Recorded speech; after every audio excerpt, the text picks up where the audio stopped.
All right, welcome back, everyone. This is going to be our last session for the day. So this is last council session. Okay, you ready? This last session is about restorative spaces. You've been kind of going into the the discomfort earlier in the first few sessions. So this is about restorative spaces. What does restoration look like?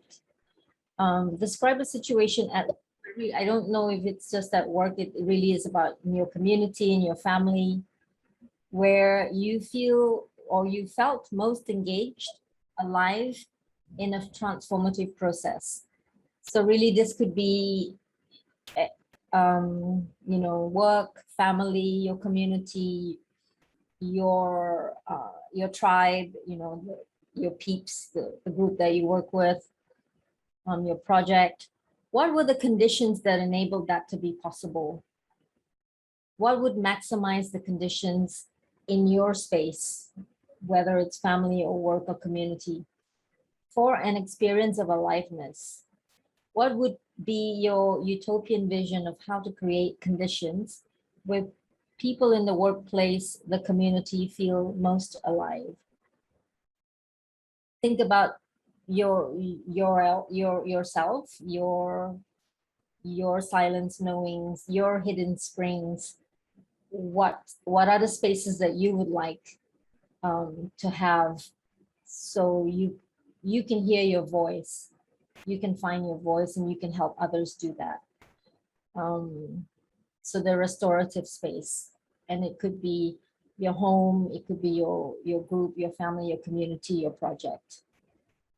You're also going to get this in the chat, so do download it. 3:10, we'll come back at 3:40. So same thing, 30 minutes. You all go into slightly larger groups. We'll go into 4 rooms instead of 5 rooms. So it will be a slightly larger group, but actually probably not, because there are less of us. So about the same size. See you in 30 minutes. Bye. Okay, welcome back. So final round of sharing from the council session. Restorative spaces. What does restorative spaces look like for you? I think we are practicing restorative spaces in a way, like our facilitation method, engaging people. I think it's there, but it deserves, restorative spaces deserves more attention. Maybe it should be a norm in the higher up, like decision-making processes in the district or state or province or country level kind of decision making deserves a space that is restorative. But that's my immediate reaction to the word restorative spaces in terms of work. Yeah, we are practicing that. Yeah, and that approach is evolving all the time. Thanks, Neville. To me, restorative spaces is where we try to bring back some sort of justice and so forth for those that has been victimized. But I believe to be successful in this restorative space, we must begin with ourselves. That have we found ourselves and so forth, so that if we ourselves are in peace, harmony, and so forth, then the aura helps us in this restorative process. If we ourselves are in a tumult, of course, every day we do face battles, but basically we are very at peace. I think that helps us to try to understand the victims. Because I was telling the group just now, a lot of times the so-called clever people, they tend to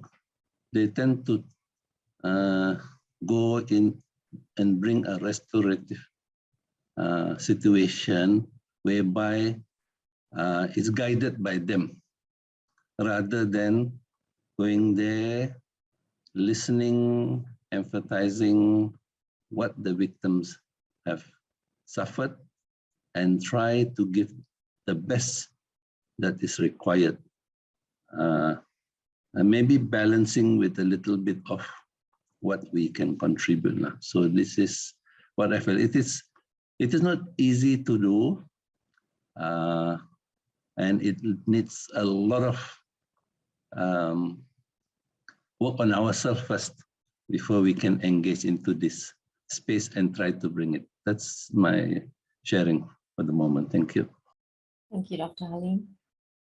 Did any of you in your explorations talk about restorative spaces within your projects with the community partners, with even the government partners? So we talk about, ideally it would be great if in this pandemic we have more self-organizing communities. We work together with them online. What's different before and now, face to face, tu tiada ba. And then trying to keep up with the funder, the government agencies, the KPIs, the reports, while trying to humanize the work on ground. It's difficult for us currently in the work, in our work. So ideally it would be great if we can have more self-organizing communities. Yeah. And I also mentioned about, ideally it would be better if I can know how to speak Dusun.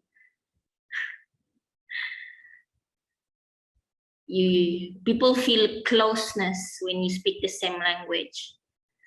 We also talk about how tiring, how exhausting to be on screen every day, and how do we find solution for that? It's difficult to, because in the phone it's both personal and work. So we were like, how, you know. So others in my group, please add if there's any, and please correct if I did say something wrong. Thanks, Yana. Okay, I think shifting into the final part of our journey together, I think we knew this was going to be risky in some ways to hold this session. I think for different reasons, it can be a challenge to talk about colonization or decolonization for different ones of us. I think Emily, you started and you talked about being part colonizer and part colonized. If anyone read the piece that we attached in the email, the kind of prep resources, it talks about the colonized psyche being one where we colonize ourselves, we split ourselves, because that has become embedded in our society or in our culture or in our tribe. And we don't actually need a colonizer. We do it pretty well ourselves. So the whole idea of decolonizing I think Dr. Halim talked about it, some others of us, is starting with decolonizing the self. And it's a long journey. It's, if colonization has been, over, centuries and generations, then decolonizing is not going to happen overnight. Just making things known to yourself or to ourselves is sometimes threatening or risky.